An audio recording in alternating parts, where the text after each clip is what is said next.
The hammer fell with a decisive crack, and Miss Cordelia Ashworth could scarcely believe her victory. She had just outbid the most powerful duke in England for a Renaissance masterpiece, using her entire inheritance of £50 against his seemingly limitless fortune. But as Alexander Blackthorne, Duke of Ravenshollow, approached with predatory grace, his storm-grey eyes holding dangerous amusement rather than defeat, Cordelia realized her triumph might have been premature. When he murmured congratulations with a smile that promised retribution, she had no idea he would purchase the entire Phillips auction house within days, then arrive at her modest lodgings personally delivering her painting with an offer that would change everything. Now please take a moment and subscribe to our channel and comment where you are watching from and what time is it. It is always fascinating to see where these stories get all around the world. Thank you. The morning light filtering through the tall windows of Phillips auction house cast golden rectangles across the polished wooden floors, illuminating motes of dust that danced in the air like tiny spirits hovering over treasures, waiting to find new homes. Miss Cordelia Ashworth stood before Lot 47, her gloved fingers clasped tightly behind her back, as she studied the small painting with an intensity that would have surprised anyone who knew her current circumstances as companion to the elderly Mrs. Pemberton. The canvas, no larger than a prayer book, depicted the Virgin Mary cradling the Christ child. Their faces rendered with a delicate luminosity that spoke of Renaissance mastery despite the auction house's modest attribution to School of Raphael. Cordelia's father, the late Sir Thomas Ashworth, had possessed one of the finest scholarly minds of his generation, and under his tutelage she had developed an eye for art that rivaled many professional connoisseurs, though such expertise had proven a poor substitute for the dowry that financial ruin had swept away along with the family's extensive collection. Now, at 6 and 20, she haunted auction houses not as a buyer, but as a dreamer, her modest grey pelisse and carefully mended gloves marking her as one of those genteel poor who clung to the edges of society, sustained by memories of better times and the bitter knowledge that breeding without fortune was merely a prettier form of poverty. The Madonna's eyes seemed to follow her as she moved closer, noting the subtle gradations of color in the flesh tones that suggested a master's hand rather than a student's careful copying, the way the light fell across the Virgin's veil with an understanding of fabric and shadow that spoke of direct observation rather than academic exercise, and most tellingly, the peculiar way the infant's hand was positioned, curled in a gesture she had seen in only one other work, a documented early Raphael that had passed through her father's hands years before their downfall.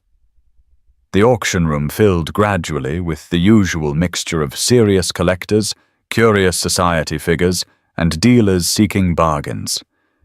their conversations creating a low murmur that mixed French, Italian, and English as easily as tea blended with milk.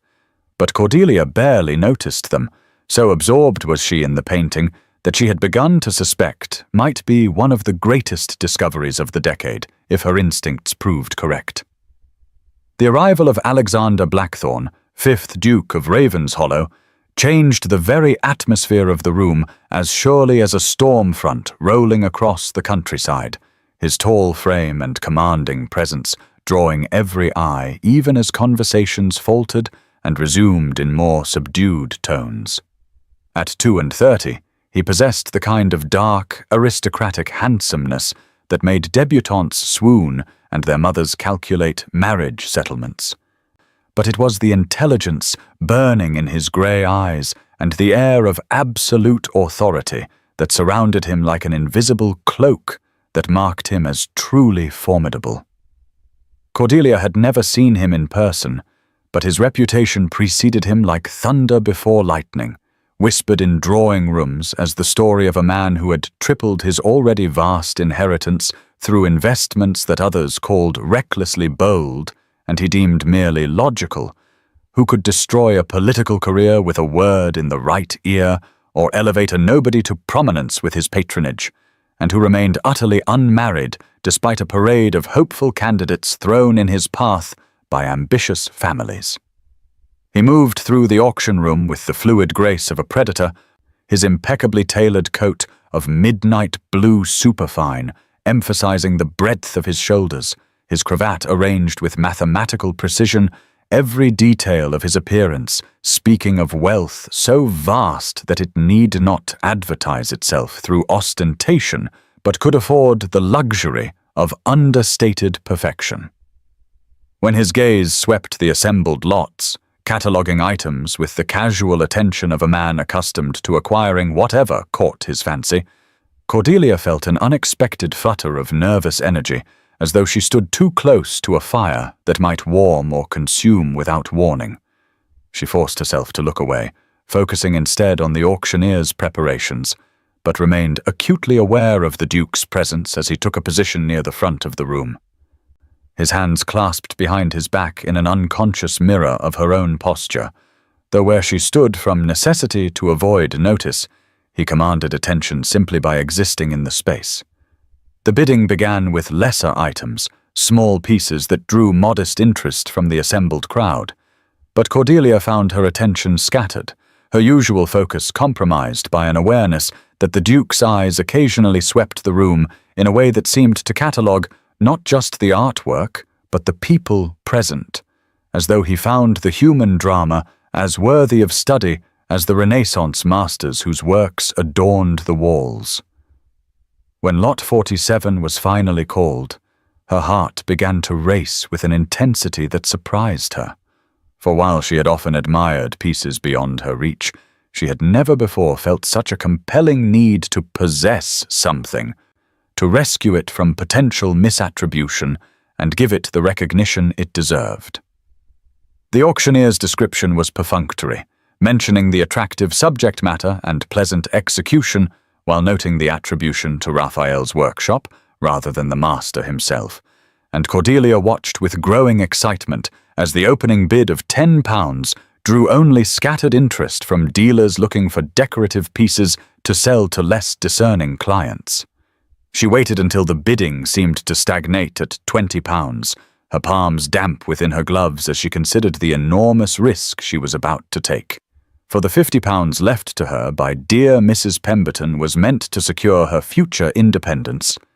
perhaps allowing her to establish herself as a teacher or companion without the desperate need that made such positions little better than genteel slavery.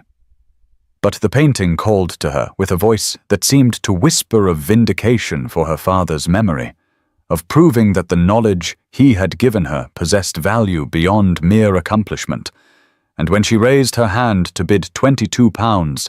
she felt as though she stood at the edge of a precipice, ready to leap into unknown territory. The Duke's attention turned to her then, drawn by the unexpected challenge to what he had clearly assumed would be an easy acquisition, his grey eyes studying her with the same intensity she had devoted to the painting, and she felt exposed under that penetrating gaze, as though he could read not just her determination, but the desperate hope that drove it. The moment when their eyes met across the crowded auction room seemed to stretch like taffy in the summer sun, filled with a crackling tension that Cordelia attributed to her audacity in challenging one of England's most powerful peers for what he had obviously decided to acquire. Alexander Blackthorne's bid of £30 was delivered with casual confidence, his voice carrying the authority of a man accustomed to having his wishes respected without question. But when Cordelia countered with 35, using nearly 3/4 of her entire inheritance in a gesture that felt like throwing her future onto the altar of instinct, something shifted in his expression, a flicker of what might have been surprise quickly replaced by interest. The room had fallen utterly silent now, society matrons leaning forward in their chairs to witness the extraordinary spectacle of an unknown woman daring to compete with the Duke of Ravenshollow, their fans fluttering like butterfly wings as whispered speculations filled the air about her identity and presumption. Cordelia felt every eye upon her, but her focus remained fixed on the painting, on the gentle curve of the Virgin's smile that seemed to hold secrets about technique and artistic development that could revolutionize understanding of Raphael's early period, if only she could prove her suspicions correct. When the Duke raised his bid to £40, she sensed his growing curiosity overriding his desire for the piece itself, as though the contest had become more interesting than the prize, and she realized with a mixture of terror and exhilaration that she had captured the attention of one of the most dangerous men in London. Her final bid of £50, spoken in a voice that trembled only slightly, despite the magnitude of what she was risking, represented not just every penny of her security, but a leap of faith in her own knowledge and judgment, a declaration that she would rather face an uncertain future than live with the regret of allowing potential genius to disappear into obscurity. The silence that followed seemed to last an eternity, broken only by the soft tick of the long case clock in the corner, and the rustle of silk as ladies shifted in their seats, waiting to see whether the mysterious bidder had finally overreached herself against impossible odds. Alexander Blackthorne stood in the marble entrance hall of his Mayfair mansion, still holding his gloves and walking stick, yet making no move to hand them to the hovering footman who waited with the patience born of years serving the aristocracy. The encounter at Philip's auction house played through his mind with the persistence of a melody that refused to be dismissed, each detail crystallizing with remarkable clarity, despite the chaos of emotions that had followed Miss Ashworth's unexpected victory. He had attended the auction with the casual intention of acquiring a pleasant decorative piece for one of his lesser properties, his interest in the small Madonna based purely on his secretary's recommendation that Renaissance works were performing well in the current market. But what had transpired in that crowded room had shaken something fundamental in his understanding of himself and his place in the world he had so carefully constructed. The woman who had outbid him possessed something he had not encountered in years of navigating London's social waters, a genuine passion that transcended calculation and self-interest, and her knowledge of art had been evident not just in her willingness to risk everything for a single painting, but in the way her eyes had studied the piece with the intensity of a scholar rather than the acquisitive gleam of a collector. When she had spoken her name, Ashworth, with such dignity despite her obvious reduced circumstances, he had felt an unexpected jolt of recognition, for he remembered Sir Thomas Ashworth as one of the few men in academic circles whose reputation for integrity had been matched only by his expertise, and the realization that this extraordinary woman was the great scholar's daughter had added layers of complexity to his fascination that he was only beginning to comprehend. Now, in the familiar surroundings of his own domain, surrounded by the trappings of wealth and power that had never failed to provide satisfaction before, Alexander found himself restless and distracted, his usual evening routine of reviewing correspondence and estate matters abandoned in favor of pacing the length of his study, while his mind returned again and again to the moment when Miss Ashworth had lifted her chin in defiance of his position and declared her expertise superior to his own. The audacity of it should have offended him, would certainly have earned his displeasure from anyone else, but instead he found himself admiring the courage it had taken for a woman in her circumstances to challenge him so directly, and the memory of her voice, cultured but carrying the slight tremor of nerves she had tried so hard to conceal, haunted him with its mixture of pride and vulnerability. The investigation into Miss Cordelia Ashworth's circumstances proved both easier and more illuminating than Alexander had anticipated, for his network of information sources extended throughout London society like an invisible web that caught whispers and rumors as efficiently as any spider caught flies. Within 24 hours of their encounter, he possessed a complete picture of her life that painted a portrait of sacrifice and dignity that both impressed and disturbed him in ways he had not expected. Sir Thomas Ashworth had indeed been a scholar of exceptional reputation. His collection of Renaissance art considered one of the finest private assemblages in England, but his unworldly nature had made him easy prey for unscrupulous investment advisors who had gradually stripped away his fortune through schemes that promised vast returns while delivering only devastating losses.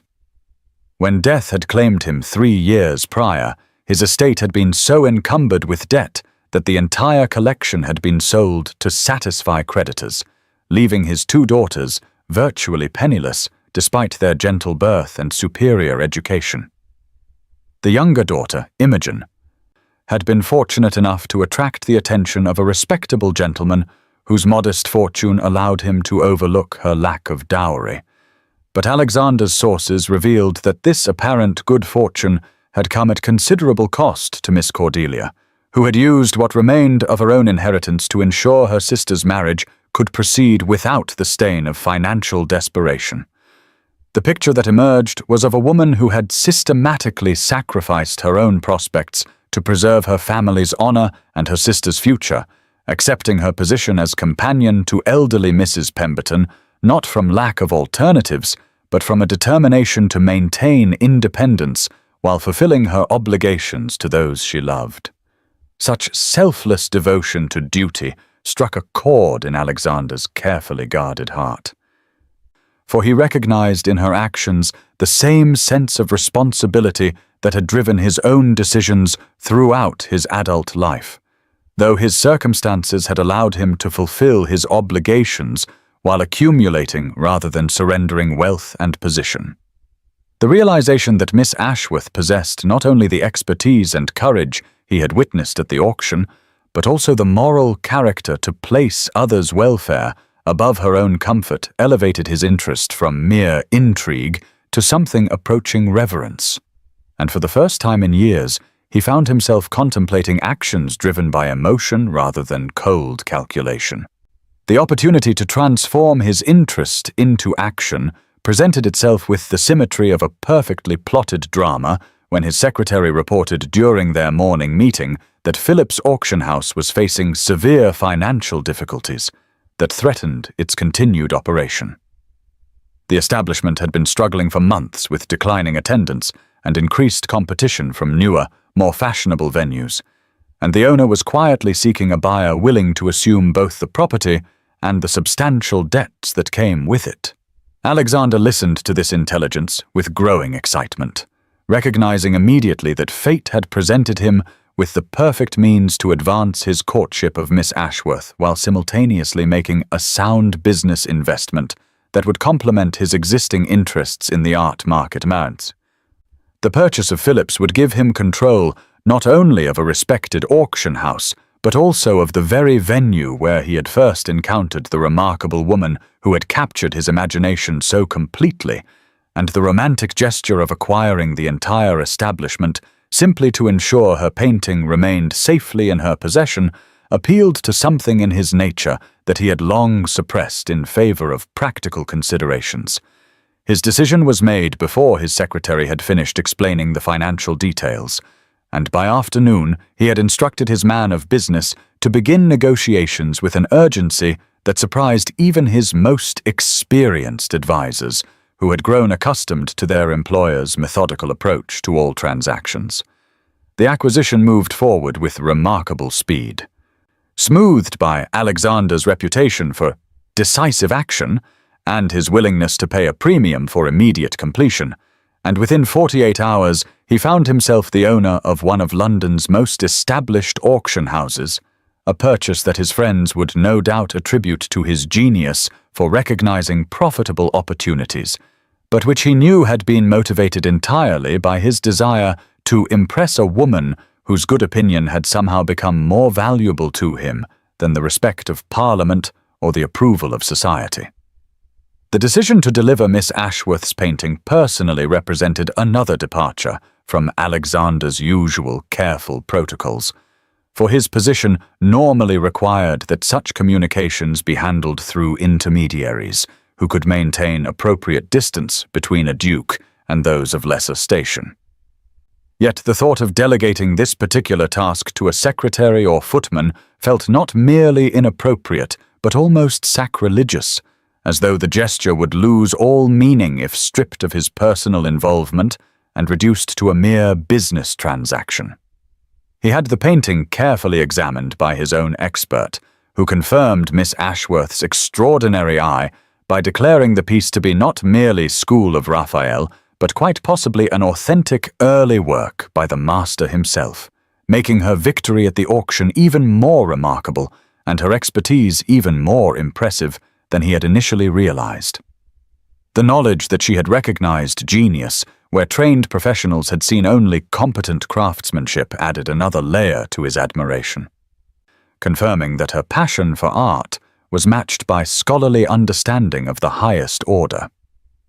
On the morning of his intended visit, he spent an unusual amount of time selecting his attire, settling finally on a coat of dark blue superfine that emphasized his height without appearing ostentatious, and a cravat arranged with studied casualness that had actually required 3 attempts to achieve the precisely careless effect he desired. The painting, wrapped in protective cloth and secured in an elegant wooden case, sat on his carriage seat beside him as he made the journey from Mayfair to the considerably less fashionable neighborhood of Bloomsbury, and with each turn of the wheels he found his anticipation growing in ways that reminded him uncomfortably of his youth, when such nervous excitement had been common before it was trained out of him by years of ducal responsibility and social calculation. Mrs. Pemberton's modest townhouse stood in a row of similar dwellings that spoke of genteel poverty maintained with dignity, their painted facades showing signs of careful economy in the form of single coats where fashion demanded multiple layers, and window boxes filled with practical herbs rather than decorative flowers. Alexander's arrival created something of a sensation among the neighbors, for ducal carriages were rare visitors to such streets, and he was aware of curtains twitching and faces appearing at windows as his footman knocked at the front door with the silver-topped walking stick that announced his master's presence to those who understood such signals. The maid who answered wore a clean but much-mended apron over a dress that had seen several seasons of faithful service, and her eyes widened with shock when she recognized the Duke of Ravenshollow standing on her employer's doorstep, clutching the wooden case that contained Miss Ashworth's painting, as though it were the crown jewels themselves. The drawing-room into which he was shown reinforced his impression of genteel poverty, gracefully managed, with furniture that had once been fine, but now showed the careful maintenance that substituted for replacement, and watercolor landscapes that suggested artistic skill applied to decorating walls that could not afford expensive paintings. When Miss Ashworth appeared in the doorway, wearing a morning dress of pale green muslin that had been chosen more for economy than fashion, but which nonetheless emphasized the classical beauty of her features and the intelligence that shone in her dark eyes, Alexander felt his carefully prepared speech evaporate like morning mist before the sun, leaving him standing awkwardly in the center of the small room with nothing but honest emotion to guide his words. "I believe this belongs to you," he said finally, his voice carrying an undertone of amusement that he hoped would disguise the nervousness he felt at this unprecedented departure from the social protocols that had governed every aspect of his adult life. And as he held out the wooden case containing her painting, he found himself holding his breath as he waited for her response.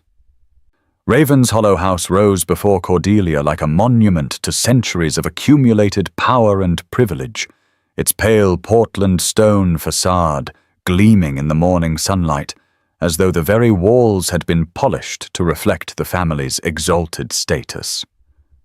The mansion occupied an entire block of Mayfair's most prestigious square, its imposing entrance flanked by Corinthian columns that dwarfed even the grandest residences surrounding it, while wrought-iron balconies adorned with the blackthorn coat of arms proclaimed the Duke's lineage to anyone who might doubt his consequence. As her modest hackney carriage drew to a stop before the sweeping steps, Cordelia felt her resolve waver for a moment, overwhelmed by the sheer magnitude of what she was undertaking. For this was not merely accepting employment, but entering a world so far removed from her current circumstances that she might as well be stepping through a looking glass into an alternate reality. The livened footmen who appeared to assist her descent moved with the silent efficiency of clockwork, their faces carefully blank as they assessed this unremarkable woman who had somehow earned their master's personal attention, and she sensed their speculation even as they maintained perfect professional demeanor. Mrs. Pemberton had insisted on accompanying her for this first visit, the elderly lady's sharp eyes missing nothing as they were ushered through the marble entrance hall, where classical statues stood in alcoves like silent sentries guarding treasures beyond imagination, and crystal chandeliers cast rainbow fragments across walls adorned with paintings that would have made her father weep with joy to study. That young man didn't buy an entire gallery to acquire a curator, my dear, Mrs. Pemberton had observed with characteristic directness as they sat in her modest drawing-room the evening before, her wrinkled hands steady as she poured tea from her best china service, one of the few remnants of her own more prosperous past. He bought it to acquire you, and while I cannot fault his taste, I do worry about the wisdom of placing yourself in such a position without proper protection or understanding of his true intentions. For dukes are not known for their selfless gestures toward impoverished gentlewomen, however accomplished they might be. Cordelia had protested that the position was purely professional, that His Grace valued her expertise and nothing more. But even as she spoke the words, she remembered the intensity in those storm-gray eyes, the way his gaze had lingered on her face, as though memorizing each feature, and the flutter of awareness that had made her pulse quicken whenever he stood too close during their brief interactions. The tour of the Duke's private galleries left Cordelia breathless with wonder and frustration in equal measure, for while the collection itself was magnificent beyond her wildest dreams, encompassing works that spanned 5 centuries of artistic achievement, the organization was haphazard at best and chaotic at worst, with Renaissance masters hanging beside contemporary portraits without regard for chronology or thematic connection. She found herself standing before a genuine Caravaggio that had been placed next to a rather insipid landscape by a minor English painter, the dramatic chiaroscuro of the former completely overwhelmed by the latter's prosaic sensibilities, while across the room a series of exquisite miniatures had been scattered among larger works like afterthoughts, their delicate beauty lost in the visual cacophony. It became immediately apparent that the Duke's collecting had been guided more by acquisition than appreciation, each piece purchased on expert recommendation or social pressure rather than personal passion, creating a magnificent but soulless assemblage that reflected wealth rather than taste. Alexander himself seemed almost embarrassed as he watched her survey the chaos, his usual confidence replaced by something approaching vulnerability as he observed her cataloguing the collection's shortcomings with the practiced eye of someone who understood not just individual pieces, but the relationships between them. "I fear you'll find the arrangement rather wanting," he admitted as they paused before a Van Dyck portrait that had been positioned where harsh afternoon light would fade its delicate pigments within decades. "My father acquired most of these pieces, and I've simply continued the tradition without much thought for their proper presentation or care, relying on dealers and experts who assured me of their value without considering whether they deserved such casual treatment." Cordelia felt her professional instincts override her social awkwardness as she began to envision how the collection might be transformed, how careful grouping and thoughtful lighting could create narratives that would illuminate artistic development and cultural evolution, turning a mere accumulation of valuable objects into a coherent statement about beauty and human creativity. She found herself speaking with growing enthusiasm about the possibilities, her hands gesturing as she described how the religious works might be arranged to show the transition from Byzantine influences to Renaissance humanism, how the portraits could tell the story of changing social attitudes across centuries. Completely forgetting for the moment that she was addressing one of the most powerful peers in England, as she lost herself in visions of what his galleries could become under proper care. The days that followed established a rhythm that felt both natural and dangerously intimate, as Cordelia threw herself into the work of reorganizing the collection, while Alexander found excuses to seek her opinions on matters that had little to do with art and everything to do with his growing fascination with her mind. She arrived each morning at precisely 9 o'clock, her modest dress and practical demeanor unchanged despite her new circumstances, and immediately lost herself in the careful work of cataloging and rearranging, creating detailed notes about each piece's provenance and condition while developing plans for their optimal display. Alexander's daily visits to the galleries became longer and more frequent, his initial pretense of checking her progress gradually giving way to genuine conversations about artistic technique and historical context, as he discovered the pleasure of learning from someone whose passion for the subject was utterly authentic. She found herself explaining the significance of brushwork and composition to a man whose education had been purely classical, watching his face transform with understanding as she pointed out details he had never noticed despite years of ownership, and slowly recognizing that beneath his formidable exterior lay an intelligence that had been starved of genuine intellectual stimulation. Their discussions revealed layers of his character that she suspected few people ever glimpsed, moments when his sardonic wit gave way to genuine curiosity, when the mask of ducal authority slipped to reveal a man who had been shaped more by duty than affection, who had learned to command respect, but struggled with the simpler art of human connection. He spoke rarely of his childhood, but she began to piece together a picture of lonely grandeur, of parents who valued his bloodline more than his happiness, of education designed to produce a perfect duke rather than a complete human being, and she found herself feeling unexpected sympathy for someone whose wealth and privilege had come at the cost of authentic relationships. When she suggested moving the religious paintings to a smaller, more intimate gallery where their spiritual intensity could be properly appreciated, Alexander not only agreed immediately, but asked thoughtful questions about lighting and wall colors. His attention focused not on the commercial value of the works, but on her vision for their presentation. It was during one such conversation, as afternoon light slanted through tall windows to illuminate her animated face, while she described the theological symbolism in a medieval altarpiece, that she caught him studying her with an expression that had nothing to do with art appreciation, and everything to do with a man discovering something he hadn't known he was searching for.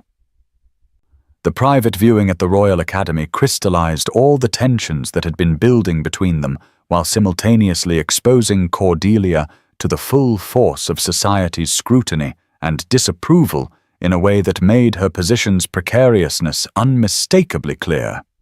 When Alexander suggested she accompany him to the exclusive event, she had initially protested that such gatherings were hardly appropriate for someone in her position, but his quiet insistence that her expertise would enhance his appreciation of the exhibition had overcome her objections, though she remained acutely aware that accepting his escort was a step that would irrevocably change how society viewed both their professional relationship and her social status.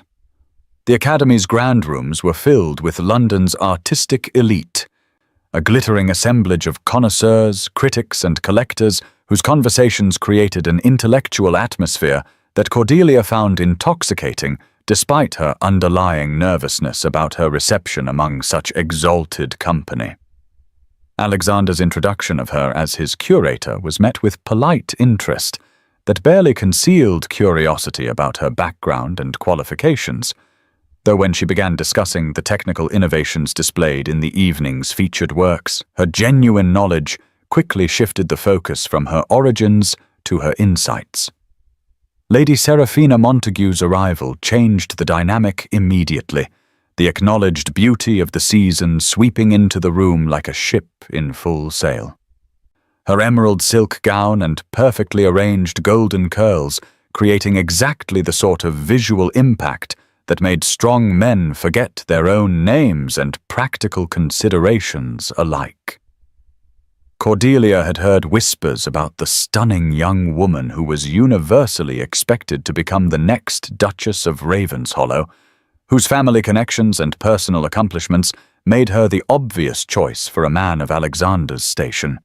And seeing her in person made those expectations seem not just reasonable, but inevitable. The contrast between Lady Seraphina's polished perfection and her own modest appearance could hardly have been starker, and Cordelia felt every inch the poor relation as she watched Alexander acknowledge his supposed future bride with courteous attention. When Lord Benedict Fairfax, a man whose opinion carried considerable weight in artistic circles, made his comment about Blackthorn's unusual choice in companions while standing near enough for both women to hear, the cutting nature of his observation hung in the air like a blade waiting to fall. Alexander's response was swift and devastating, his voice carrying the kind of icy authority that could destroy a man's reputation with surgical precision as he informed Lord Benedict that Miss Ashworth possessed more genuine knowledge in her smallest finger than most collectors managed in their entire bodies, and that anyone who questioned her qualifications was merely revealing the limitations of their own understanding. The public rebuke left Lord Benedict speechless, and the surrounding group in stunned silence, but Cordelia found herself mortified rather than grateful. Acutely aware that such protection only emphasized her vulnerable position and the impropriety of her presence in society that was not naturally hers. The remainder of the evening passed in a haze of tension as she struggled to navigate conversations that danced around the obvious questions about her relationship with the Duke, while maintaining the professional demeanor that was her only shield against more damaging speculation. And by the time Alexander escorted her home, she felt drained by the effort of pretending that her world had not shifted dramatically on its axis once again. The arrival of the Dowager Duchess of Ravenshollow at her grandson's Mayfair mansion was announced by a flurry of preparation that transformed the already immaculate household into a state of military precision. For despite her advanced age of 72 years, Helena Blackthorn retained the commanding presence that had made her one of the most formidable figures in society for over half a century. Cordelia first encountered her on a Tuesday morning when she arrived for her usual work in the galleries, only to be informed by the housekeeper that Her Grace desired an immediate interview in the morning room, a summons delivered with the kind of grave formality usually reserved for audiences with royalty. The dowager sat in a high-backed chair, positioned to catch the morning light, her silver hair arranged in an elaborate style that had been fashionable during her youth, but which she maintained with the supreme confidence of someone who set rather than followed trends, her black silk dress relieved only by a magnificent set of sapphires that caught the light like captured stars. Her pale blue eyes, so like Alexander's, but sharpened by decades of social warfare, studied Cordelia with the intensity of a naturalist, examining a particularly interesting specimen, taking in every detail from the careful mending of her gloves to the proud set of her shoulders as she waited for permission to speak. "Tell me, Miss Ashworth," the dowager said without preamble, her voice carrying the crisp authority that had once terrorized cabinet ministers and cowed rebellious debutantes alike. "What makes you think yourself capable of managing my grandson's affairs? For I have it on good authority that you have somehow convinced him to reorganize his entire collection based on your recommendations, which suggests either remarkable expertise or remarkable presumption on your part." The question was clearly designed to intimidate, but Cordelia found herself responding with honest directness rather than the fawning deference the dowager no doubt expected, explaining her background and training, while acknowledging that her current circumstances were indeed reduced, though her knowledge of art remained undiminished by financial reversal. She spoke of her father's reputation and her own careful study, of the patterns she had observed in great collections, and the principles that guided proper curation, her passion for the subject gradually overriding her nervousness as she warmed to a topic that engaged her deepest interests. The dowager listened in silence, occasionally raising an eyebrow or pursing her lips. But when Cordelia finished speaking, there was something approaching approval in those calculating eyes, though her words remained characteristically blunt. "You speak well for someone of your station," she admitted grudgingly, "and your knowledge appears genuine rather than the superficial accomplishments most young women acquire to attract husbands. But you must understand that expertise alone does not qualify one for certain positions in society, particularly those that might affect my family's reputation and standing." The warning was delivered with surgical precision, leaving no doubt about the dowager's opinion of any romantic entanglement between her grandson and his employee, regardless of the mutual attraction that apparently had not escaped her sharp observation. The conversation continued over tea served from porcelain so fine it seemed to glow with inner light, each cup worth more than Cordelia's quarterly salary, while the dowager's questions probed every aspect of her background and character with the thoroughness of a magistrate examining a suspected criminal. She inquired about Cordelia's family connections, her financial prospects, her expectations for the future, each question designed to emphasize the vast gulf between her circumstances and those required of a duchess, though the interrogation was conducted with such superficial politeness that an observer might have mistaken it for social pleasantries. When the subject turned to Alexander himself,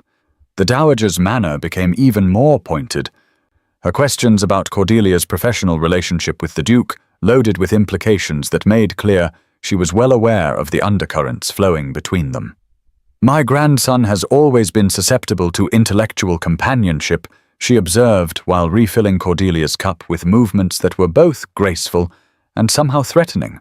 for his education prepared him admirably for his duties, but left him rather starved for genuine conversation, which makes him vulnerable to the charms of clever women who understand how to appeal to his mind rather than merely his position.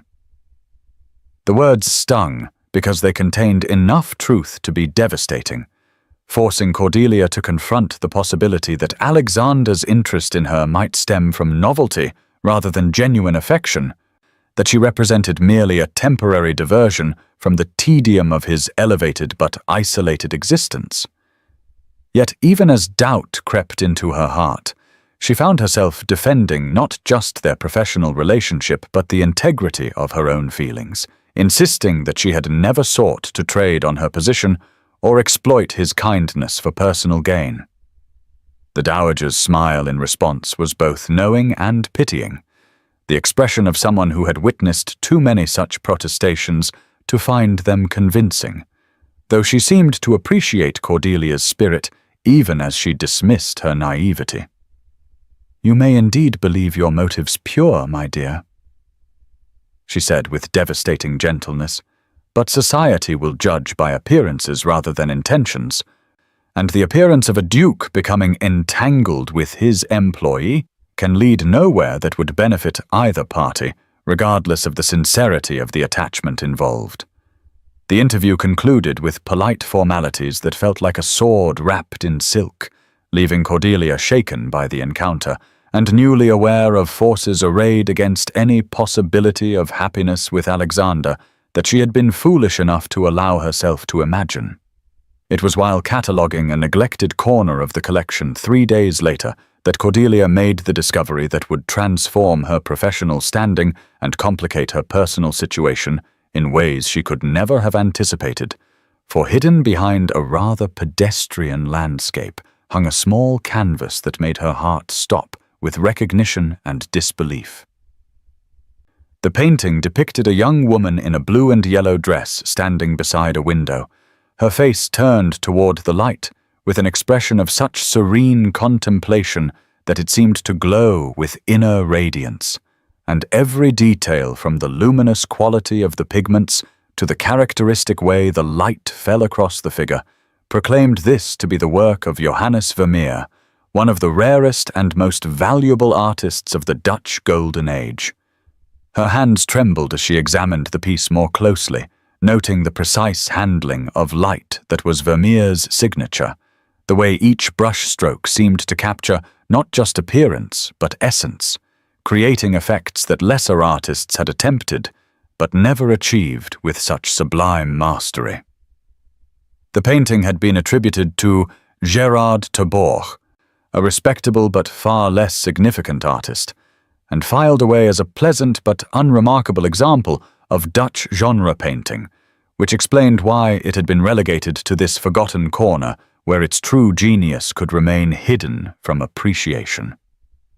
As she stood before the canvas in growing excitement, Cordelia realized she was looking at a discovery that could revolutionize understanding of Vermeer's work and establish her reputation as a scholar of the highest caliber. For authentication of such a piece would require extensive documentation and scholarly analysis that would bear her name throughout the art world. When Alexander found her there an hour later, still staring at the painting with the intensity of someone who had discovered treasure, her explanation of its significance left him stunned by both the magnitude of the find and the implications for her career. His immediate insistence that she publish the authentication under her own name, claiming full credit for the discovery and analysis, revealed a generosity that went far beyond mere professional courtesy, for he understood that such recognition could provide her with independence and security that would free her from reliance on his patronage. Yet even as she felt gratitude for his support, Cordelia couldn't ignore the painful irony that this triumph might also provide her with the means to leave his employment and remove herself from the increasingly dangerous proximity that threatened to compromise them both. For professional success might prove to be the very thing that forced them apart even as it fulfilled her deepest ambitions. The weeks following the Vermeer announcement brought a whirlwind of attention that transformed Cordelia's quiet existence into something resembling a celebration, as scholars and connoisseurs sought her opinions on attributions and invited her to examine their own collections, eager to benefit from the expertise that had uncovered such a significant masterpiece. Her days became filled with correspondence from museums and universities, requests for articles and lectures, consultations that paid fees substantial enough to provide genuine financial independence for the first time since her father's death. The recognition was intoxicating after years of obscurity. Validation that her knowledge and training had value beyond the confines of Alexander's household.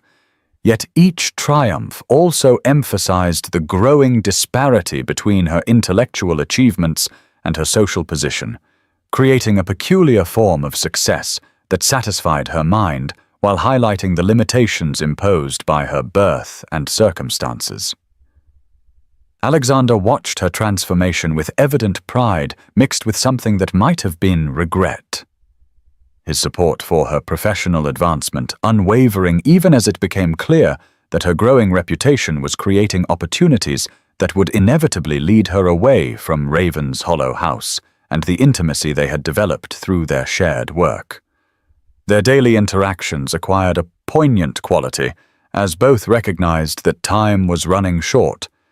that the strange interlude during which they had been able to exist in a space between employer and employee, between duke and commoner, was drawing to a close as the real world pressed its claims with increasing urgency. It was on an evening in late spring, when the galleries were bathed in the golden light that made every painting glow like a jewel, that their carefully maintained professional distance finally crumbled under the weight of emotions too strong to be denied any longer.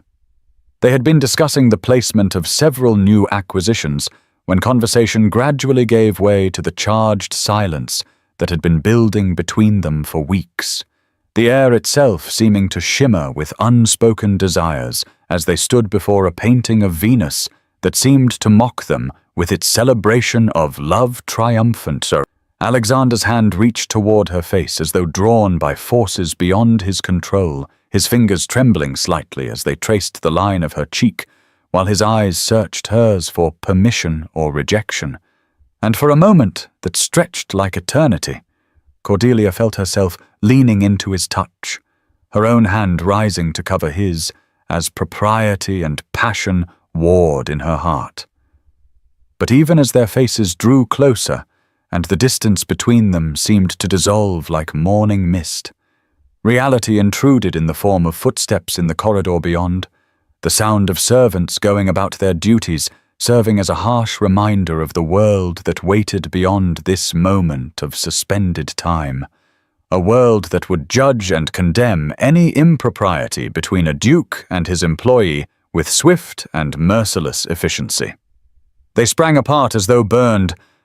both breathing heavily as they struggled to regain composure, while the magnitude of what had almost happened hung between them like a bridge they had approached, but dared not cross, leaving them both yearning and aching with the knowledge that desire alone could never bridge the chasm that society had carved between their worlds. Lady Seraphina Montague possessed the kind of beauty that artists spent lifetimes attempting to capture, her golden hair and porcelain features arranged with such mathematical precision that she resembled nothing so much as a living Renaissance sculpture. But beneath that flawless exterior lay a mind as sharp and calculating as any politician's,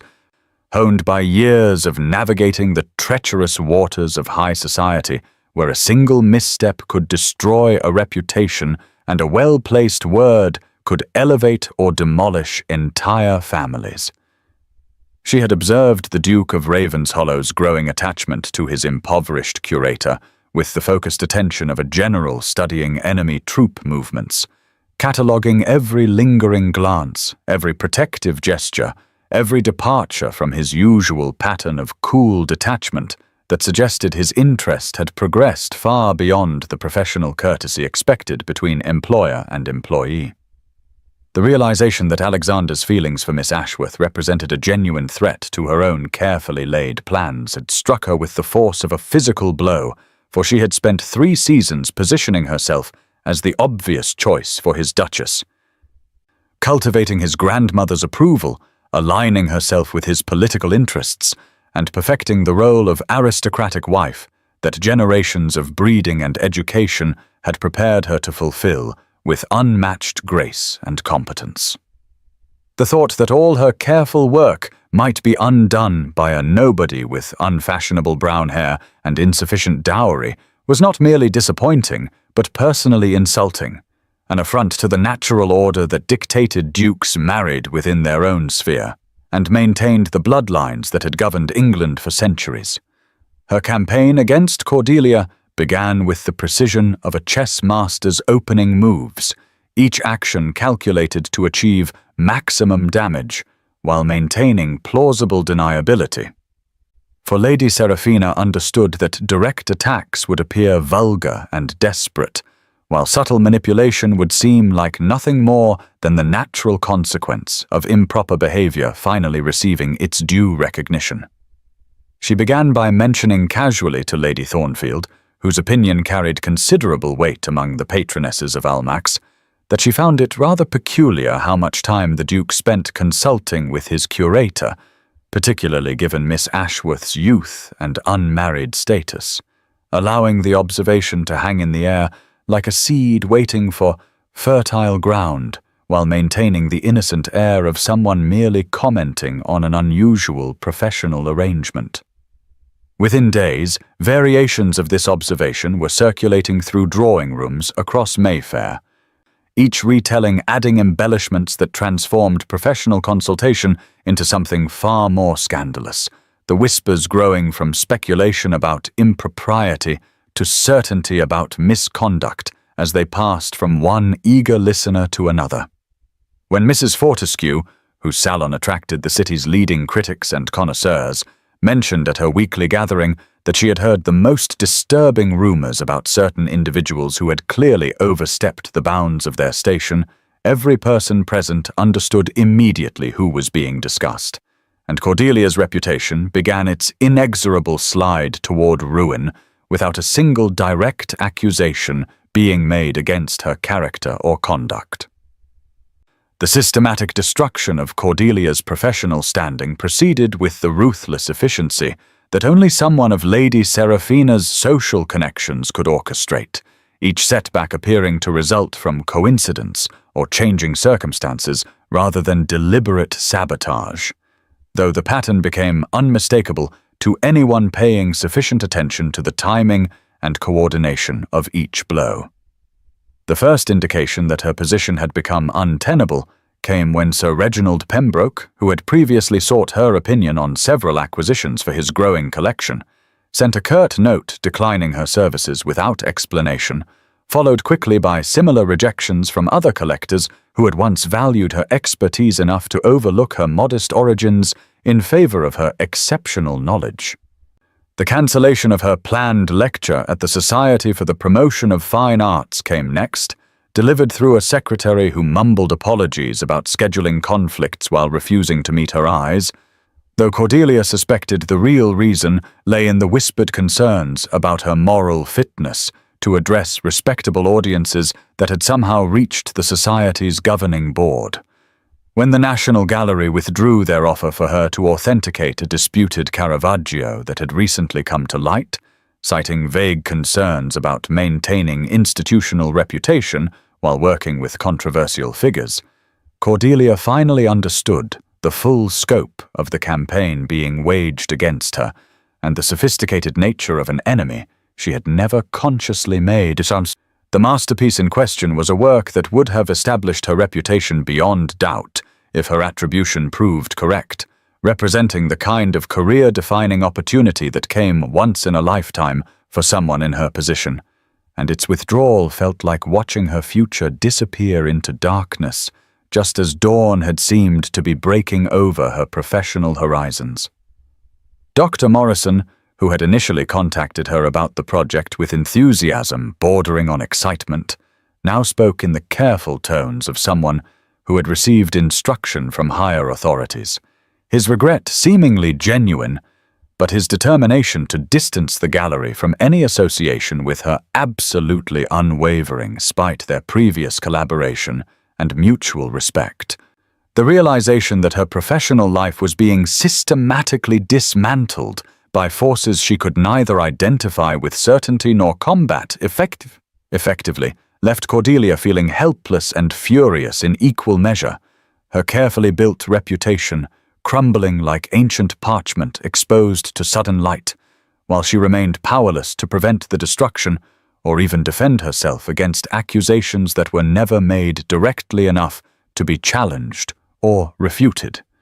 Alexander's discovery of Lady Seraphina's campaign came through his own network of informants, gentlemen who moved through society's drawing rooms with the same careful attention to information gathering that his business associates brought to financial markets, and when the full scope of her machinations became clear, his fury was of the cold,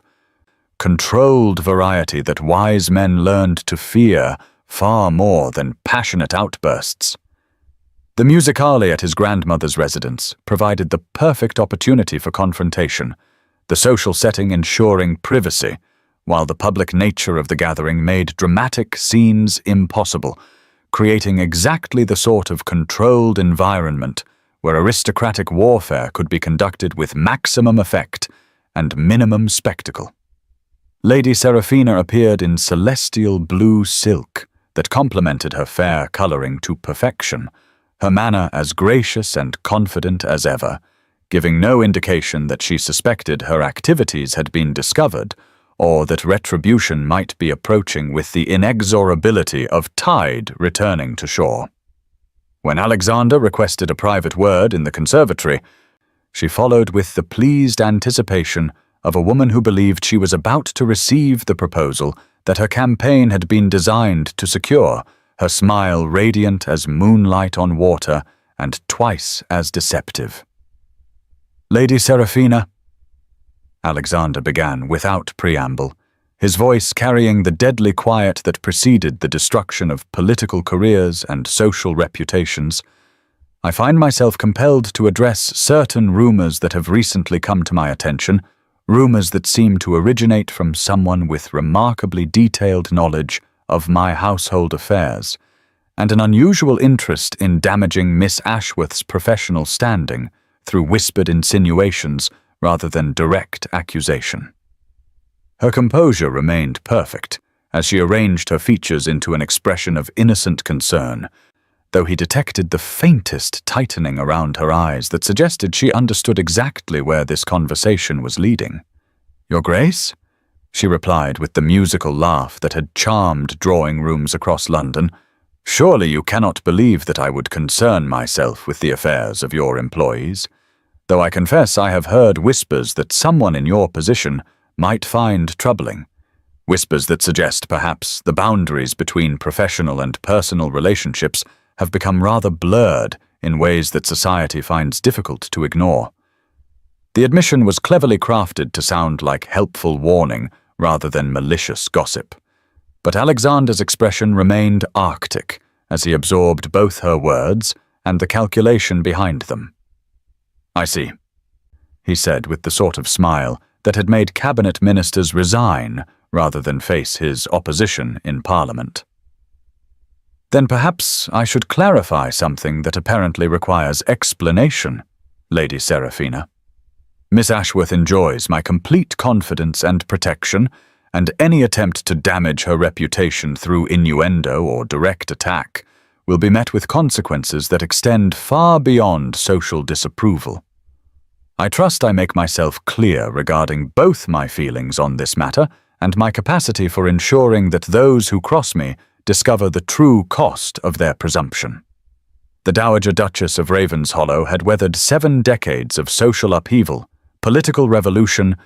and family scandal with the unshakable composure that came from absolute certainty in her own superiority and divine right to guide lesser mortals toward proper behavior. And when she summoned her grandson for tea in her private sitting room, her manner suggested that she was about to deliver guidance that would brook no opposition or discussion. The room itself reflected her character perfectly, filled with priceless furniture that had survived multiple reigns and family portraits that traced the Blackthorn lineage back to the Norman conquest, creating an atmosphere where the weight of ancestral expectation pressed down like physical force upon anyone presumptuous enough to challenge family tradition. "Alexander," she began without preamble as she poured tea from her mother's Sèvres service, "I believe we must discuss this unfortunate attachment that has developed between you and your curator, an attachment that has become the subject of considerable speculation among persons whose opinions cannot be dismissed as mere gossip or social jealousy." Her tone carried the authority of someone accustomed to being obeyed without question, though Alexander's expression suggested he had inherited enough of her formidable will to mount serious resistance, if necessary. "You are 38 years old," she continued, as though he had not spoken, "quite old enough to understand the responsibilities that accompany your position and the consequences that follow from neglecting those responsibilities in favor of personal inclination, however powerful such inclination might be. The girl is undoubtedly accomplished and perhaps even admirable in her way, but she is completely unsuitable as a wife for someone of your station, lacking not merely the fortune and connections that would strengthen your political position, but the breeding that would ensure appropriate guidance for future generations of our family." Cordelia herself stood frozen outside the partially open door, having arrived to retrieve a book she had left in the adjacent library, her intention to announce her presence dying in her throat as she heard her own future being discussed with the clinical detachment reserved for livestock breeding or business transactions. The Dowager continued remorselessly, producing a written list that rustled like autumn leaves as she unfolded it with ceremonial precision. "I have taken the liberty of compiling names of young ladies whose circumstances make them suitable candidates for your consideration. each possessing the requisite breeding, fortune, and accomplishment necessary for a duchess, while offering specific advantages that would enhance your standing in Parliament and society. Lady Seraphina Montague heads the list, naturally, as her father's influence in the House of Lords combined with her personal beauty and accomplishment makes her an obvious choice, though Lady Catherine Pemberton and Miss Arabella Fairfax also possess qualities that recommend them for your serious consideration.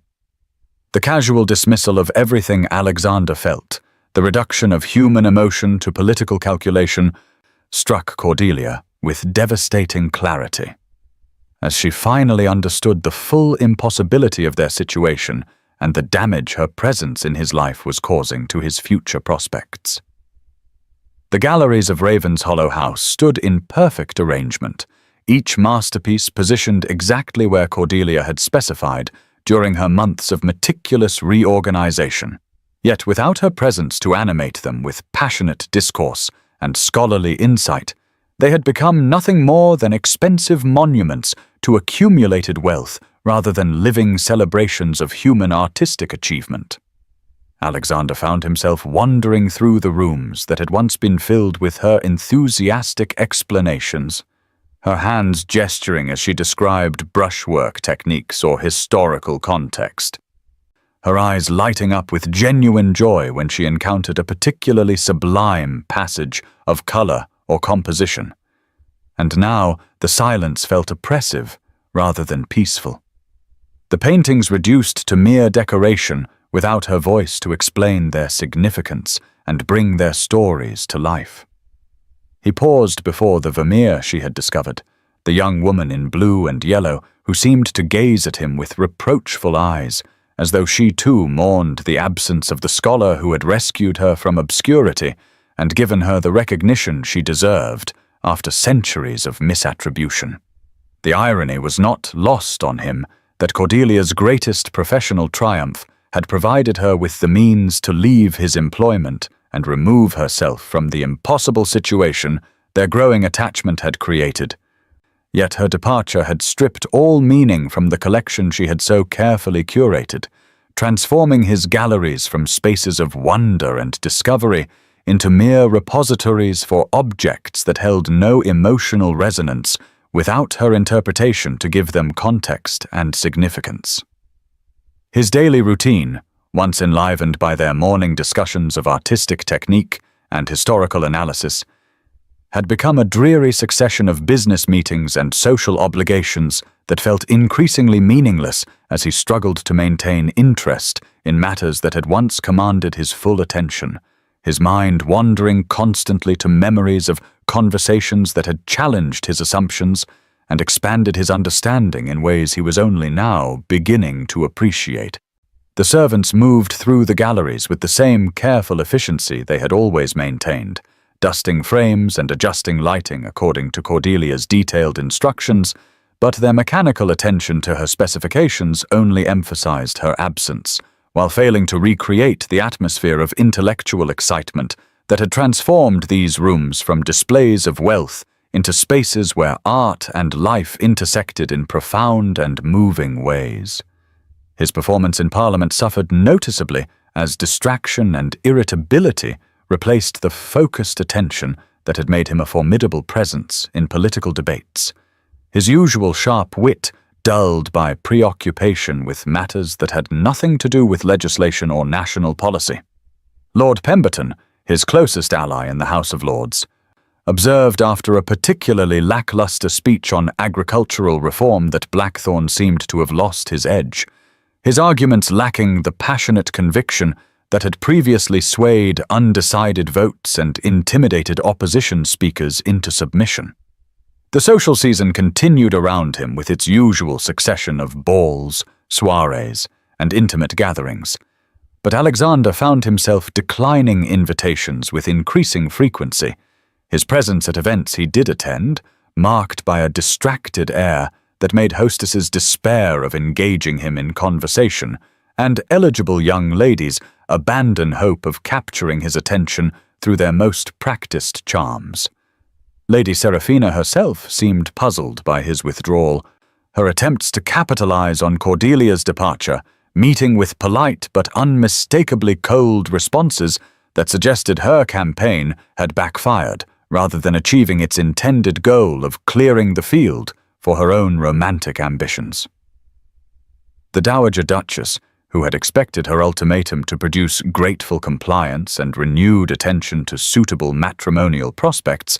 instead found herself confronting a grandson whose mood grew darker with each passing week, his responses to her carefully arranged introductions ranging from perfunctory courtesy to barely concealed hostility that made even the most determined matchmaking mothers reconsider their daughter's chances of becoming the next Duchess of Ravenshollow.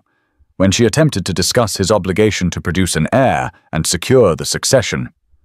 Alexander's response was so cutting that she actually recoiled, recognizing in his tone the same implacable will that had made his grandfather a legend in political circles, but which had never before been directed toward family members who presumed to guide his personal choices. The realization that her victory had produced not gratitude but resentment forced her to reconsider whether removing Miss Ashworth from the equation had actually solved anything, or merely transformed a manageable situation into an intractable problem that threatened to make her grandson as unmarriageable as any social outcast. Cordelia's return to her previous circumstances felt like descending from mountain heights to valley floors,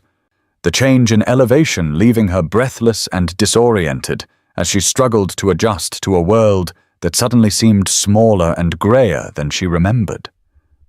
The position with the Thornton family represented a significant step down from her work as curator to a Duke's collection, her duties now confined to instructing two young daughters in the rudiments of artistic appreciation and general education rather than cataloguing masterpieces and making discoveries that could reshape scholarly understanding of entire artistic movements. Yet she threw herself into the work with characteristic determination, finding unexpected satisfaction in watching young minds discover the joy of artistic beauty for the first time. Their enthusiasm reminding her of her own childhood wonder when her father had first explained how painters used light and shadow to create the illusion of three-dimensional space on flat canvas. Mr. Thornton proved to be a kind and considerate employer whose respect for learning extended beyond mere social pretension to genuine appreciation for knowledge and culture, his self-made fortune having failed to diminish his curiosity about subjects that lay outside his commercial expertise. The merchant's daughters, Mary and Elizabeth, possessed natural intelligence that made teaching them a pleasure rather than a chore. Their eager questions about artistic technique and historical context providing welcome distraction from thoughts of galleries and conversations she was determined to put behind her permanently. The modest salary provided adequate support for her simple needs, while the respectability of her position offered protection from the whispered speculation that had made her final weeks at Ravenshollow House increasingly uncomfortable. Yet, despite these practical advantages, Cordelia found herself struggling with a persistent sense of loss that had nothing to do with reduced circumstances and everything to do with the absence of intellectual companionship and emotional connection that had made her previous employment so much more than mere work. Her small room in the Thornton household was comfortable and private, her meals adequate, and her duties clearly defined. But the predictable routine that should have provided peace instead felt like imprisonment after months of engaging with challenging problems and stimulating conversation that had made each day an adventure rather than a burden to be endured. The news of Mr. Thornton's proposal reached Alexander through the same network of informants who had revealed Lady Seraphina's campaign against Cordelia's reputation. The intelligence delivered with the matter-of-fact tone that suggested his sources considered this development unremarkable rather than earth-shattering, though its impact on Alexander felt like a physical blow that left him reeling with emotions he had never experienced before. The thought of Cordelia accepting another man's proposal, of sharing her mind and heart with someone who could offer her security and respectability without the complications that had made their own relationship impossible, forced him to confront feelings he had been trying to suppress since her departure from his household. Mr. Thornton was by all accounts a decent man whose genuine affection for his children's governess was matched by sufficient wealth to ensure her comfort and social position that would shield her from further gossip about inappropriate relationships with aristocratic employers, making him exactly the sort of husband any sensible woman in Cordelia's circumstances would be grateful to accept without reservation or regret. Yet the possibility that she might find happiness with someone else, that her life could continue and even improve without any reference to what they had shared during those months when art and attraction had combined to create something he now recognized as the most meaningful experience of his adult life, filled Alexander with a desperation that surprised him with its intensity and clarity. His friend Lord Benedict, recently returned from an extended tour of European capitals where he had observed various forms of government and social organization, listened to Alexander's carefully edited account of his situation with the patience of someone who understood that certain revelations required time and privacy to emerge fully formed from the confusion of conflicting emotions and social expectations. "Blackthorn," Benedict said finally,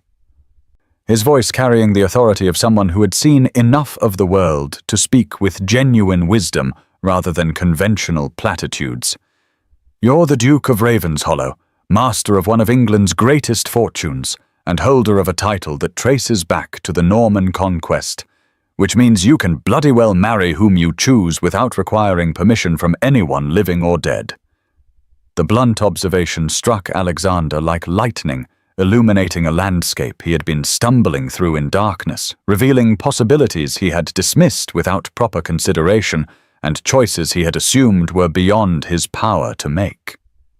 Cordelia stood at her bedroom window, overlooking the Thorntons' modest garden, met Thornton's proposal still echoing in her mind, with the persistence of church bells that continued ringing long after the service had ended, the weight of decision pressing down upon her shoulders like a physical burden that grew heavier with each hour that passed without resolution. He had spoken with genuine feeling about his admiration for her character and accomplishments. His offer of marriage presented not as a business arrangement, but as a heartfelt desire to share his life with someone whose company had brought him happiness during months when grief for his late wife had seemed insurmountable, and his obvious sincerity made rejection seem not just ungrateful, but cruel to a man who deserved better than half-hearted acceptance, born of practical necessity rather than mutual affection. His proposal offered everything she had thought she wanted after her father's death had stripped away security and social position, a return to respectability and financial stability that would allow her to pursue artistic interests without the constant anxiety about money that had shadowed every decision for the past 3 years. The merchant had made clear that he valued her mind as well as her character, expressing genuine interest in her scholarly pursuits and promising support for any professional activities that would bring her satisfaction, his attitude toward her intellectual independence refreshingly different from the conventional expectation that wives should abandon all interests outside domestic management once they assumed married status. Yet even as she catalogued the practical advantages of accepting his proposal, Cordelia found her heart rebelling against the sensible choice, her thoughts returning constantly to storm-grey eyes and conversations that had challenged every assumption she held about art and life, to moments when intellectual sympathy had blossomed into something deeper and more dangerous than either wisdom or propriety could approve. The memory of Alexander's touch on her cheek, the way his voice had softened when he spoke her name, the look in his eyes during that moment in the gallery when they had almost crossed the line between employer and employee into territory that would have changed everything, haunted her with persistent intensity that made acceptance of another man's proposal feel like betrayal of something sacred and irreplaceable that might never come again in her lifetime. Alexander's response to learning of Mr. Thornton's proposal was neither the desperate pursuit of a lovesick young man nor the calculated maneuvering of a politician seeking to reclaim lost ground, but rather the methodical campaign of someone who had finally recognized the true nature of what he stood to lose and was prepared to reshape his entire existence to prevent that catastrophe from occurring. His first action was not romantic, but practical: the establishment of the Ravens Hollow Foundation for Artistic Education, with an endowment so substantial that even his business advisors, accustomed to his occasional extravagances, questioned whether such generosity might be excessive for what appeared to be a charitable whim. The Foundation's charter, drafted with the precision of legislation that would survive parliamentary scrutiny, specified that its mission encompassed not merely the preservation and study of artistic treasures, but the education of future generations in aesthetic appreciation and scholarly methodology, with particular attention to providing opportunities for individuals whose circumstances might otherwise prevent them from pursuing serious study in these fields. When the Board of Trustees met to select the Foundation's first director, Alexander presented them with qualifications so specific that only one candidate in England could possibly meet the requirements: her recent work on Vermeer authentication and her innovative approaches to artistic education, making her the obvious choice despite any questions that might be raised about her connection to the Foundation's patron. Cordelia's appointment as director of the Ravens Hollow Foundation provided her with professional standing that existed entirely independent of personal relationships, a position that commanded respect in scholarly circles and offered sufficient salary to ensure her financial independence regardless of any matrimonial decisions she might make, though Alexander's real purpose was not charity, but demonstration that he valued her mind and accomplishments enough to create an institution worthy of her talents, rather than expecting her to abandon professional pursuits for domestic obligations. His second initiative proved even more revolutionary in its implications for London society: the establishment of monthly salons at Ravens Hollow House, where intellectual merit, rather than bloodline, determined guest lists, and where artists, scholars, political reformers, and progressive members of the nobility gathered to discuss ideas that rarely penetrated the usual social gatherings of the aristocracy. These events scandalized traditionalists, who could not fathom why a duke would open his home to individuals whose only claims to distinction were talent and achievement rather than inherited titles or accumulated wealth. But they attracted some of the most interesting minds in London, and quickly became essential gatherings for anyone genuinely interested in cultural and intellectual development rather than mere social advancement. The Dowager Duchess initially responded to these innovations with the horrified resignation of someone watching her grandson deliberately destroy everything she had spent decades building. But as weeks passed and she observed the transformation in Alexander's demeanor from morose detachment to engaged enthusiasm, she began to reconsider whether his pursuit of unconventional happiness might actually serve the family's interests better than dutiful compliance with social expectations that were slowly strangling his natural vitality. His effectiveness in Parliament increased dramatically once he began advocating for causes he genuinely supported rather than positions he felt obligated to maintain. His speeches on educational reform and cultural preservation, carrying conviction that swayed votes and impressed colleagues who had grown accustomed to his earlier perfunctory participation in legislative debates. Lady Seraphina, observing this transformation with the dismay of someone who had won a hollow victory that left her worse off than before, gradually withdrew from active pursuit of a man who had made clear through his actions that her attentions were not merely unwelcome, but actively repugnant to someone who had discovered the difference between calculated compatibility and genuine affection. The social world that had once seemed so eager to facilitate their union now watched with fascination as Alexander demonstrated that a duke's real power lay not in conforming to expectations, but in using his position to reshape society according to his own vision of what constituted worthy pursuits and meaningful relationships. His grandmother's gradual acceptance of his choices came not from surrender, but from recognition that her grandson had found something she had thought impossible in their social sphere, a combination of personal happiness and public effectiveness that made him more formidable rather than less, as he pursued goals that aligned with his authentic interests, rather than inherited obligations that had never truly engaged his passion or intelligence.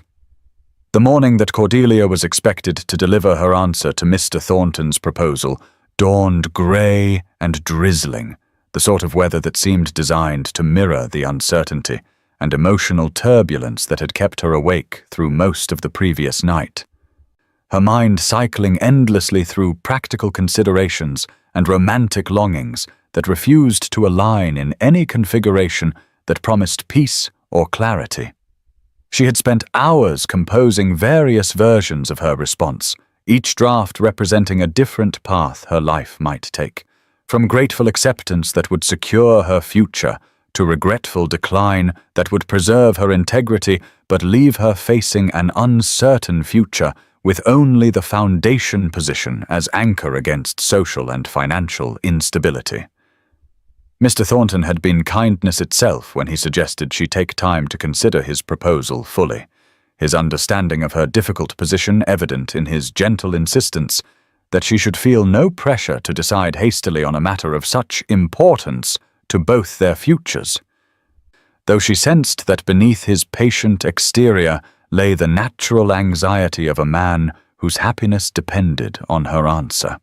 The sound of carriage wheels on cobblestones drew her to the drawing-room window, where she expected to see perhaps Dr. Morrison arriving for his weekly consultation about the girls' progress in their studies.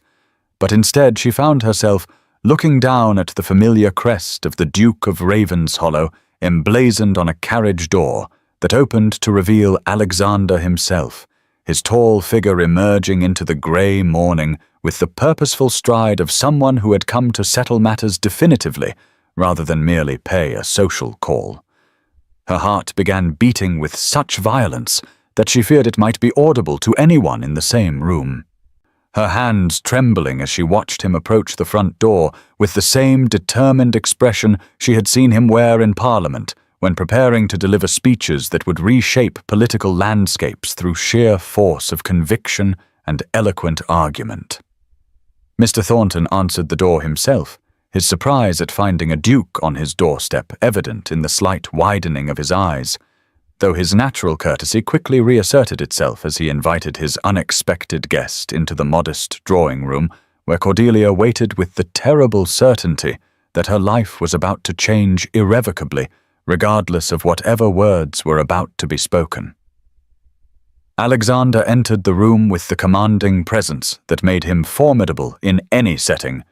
but when his eyes found hers across the space that suddenly seemed both vast and impossibly intimate, his expression softened into something approaching vulnerability, the careful mask of ducal authority slipping to reveal emotions that made her breath catch in her throat with their intensity and unmistakable sincerity. "Miss Ashworth," Alexander began, his voice carrying across the small room with the resonance that had swayed votes in the House of Lords, though now it held notes of personal entreaty rather than political persuasion. "I hope you will forgive the presumption of appearing uninvited at what I understand to be a moment of significant decision in your life, but I found myself unable to remain silent when circumstances require that I speak truths I should have acknowledged months ago, rather than allowing pride and convention to obscure what my heart has known since the day you first walked into my galleries and transformed mere objects into windows opening onto worlds of beauty and meaning I had never imagined possible." The formal cadence of his speech could not disguise the emotion that underlay each carefully chosen word, his usual aristocratic composure giving way to something more genuine and therefore more powerful as he continued with the sort of declaration that would either secure his happiness or destroy his last hope of winning. The woman whose absence had taught him the true meaning of loss. I have bought galleries and endowed foundations, established salons and reformed social expectations, but none of these achievements matter without you to share them, to challenge my assumptions and expand my understanding in ways that make life an adventure rather than a series of obligations to be discharged with appropriate dignity but minimal enthusiasm. He paused, his grey eyes holding hers with an intensity that made the rest of the room fade into insignificance, even Mr. Thornton's presence becoming peripheral to the moment that would determine the future course of both their lives. I am not asking you to marry a duke, Cordelia, though that title comes with whatever value you might place upon social position and material security. But rather, I am asking you to marry me, the man who fell in love with your mind before he understood what was happening to his heart, who discovered through your passion for beauty that life could hold meaning beyond political advancement and social achievement, who learned from your integrity that genuine worth has nothing to do with inherited privilege and everything to do with character and accomplishment that no accident of birth can bestow or remove. The declaration hung in the air between them like a bridge spanning an abyss, offering passage to a future neither had dared imagine possible, but both had dreamed of during the long weeks of separation that had taught them the true cost of allowing others' expectations to override their own deepest desires and most authentic feelings. Cordelia's acceptance, when it came, was delivered not with the breathless emotion of Gothic romance, but with the clear-eyed certainty of someone who had weighed all considerations and chosen love over security, passion over prudence, though in choosing Alexander she found herself gaining rather than sacrificing the independence and intellectual fulfillment that had always mattered more to her than conventional markers of success or social approval. The wedding that followed scandalized traditional society while delighting progressive circles, the ceremony taking place at Alexander's countryside estate amid the very art collection that had brought them together, surrounded by friends who valued genuine affection over strategic alliance and who understood that the couple's shared passion for beauty and learning promised a marriage based on intellectual companionship as well as romantic love. The Dowager Duchess, won over by Cordelia's genuine affection for her grandson and her dignified response to critics who questioned her suitability as a duchess, became an unexpected ally whose support effectively silenced remaining opposition to a union that had initially seemed impossible, but now appeared inevitable to anyone who observed the couple together. Their honeymoon journey through Italy transformed what might have been mere tourist travel into a pilgrimage through artistic treasures,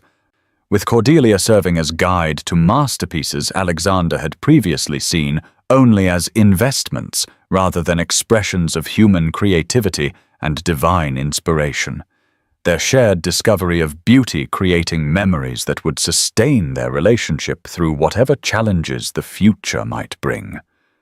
2 years later, their London salon had become legendary among artistic and intellectual circles, bringing together painters and poets, scholars and progressive politicians, in gatherings where ideas mattered more than lineage and where genuine conversation flourished in an atmosphere of mutual respect and shared enthusiasm for cultural advancement.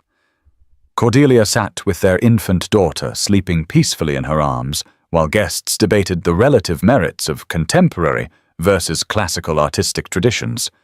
her attention divided between maternal devotion and scholarly discussion with an ease that would have been impossible in a conventional aristocratic marriage, but seemed natural in a household where love and learning reinforced each other rather than competing for priority.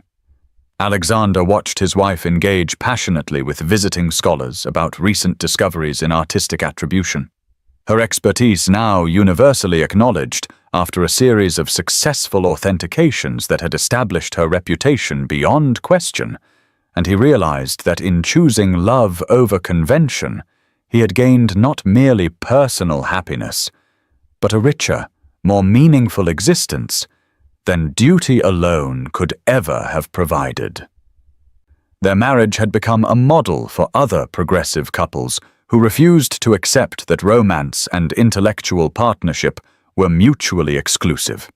proving that genuine compatibility could transcend differences in birth and fortune when based on shared values and mutual respect rather than mere social advantage or financial calculation. The discovery of another misattributed masterpiece in their collection, a small panel that Cordelia's trained eye had identified as the work of a previously unknown student of Leonardo da Vinci, prompted Alexander's amused observation that she seemed determined to constantly prove herself the superior art expert in their marriage, a comment that earned him a smile holding all their shared love and mutual admiration. "Always," she replied with the confidence of someone who had learned to trust both her professional judgment and her personal choices, her happiness evident in every gesture as she adjusted their sleeping daughter while maintaining animated discussion with guests who had come to value her opinions as highly as they respected her husband's political insights. Their love story had already become legendary in artistic circles, the tale of the Duke who bought a gallery to court a curator becoming proof that sometimes the greatest acquisitions are made with the heart rather than the purse. Though those who knew them best understood that their success lay not in romantic gestures, but in the daily choice to honor both passion and partnership in building a life that satisfied their deepest needs while contributing meaningfully to the world around them.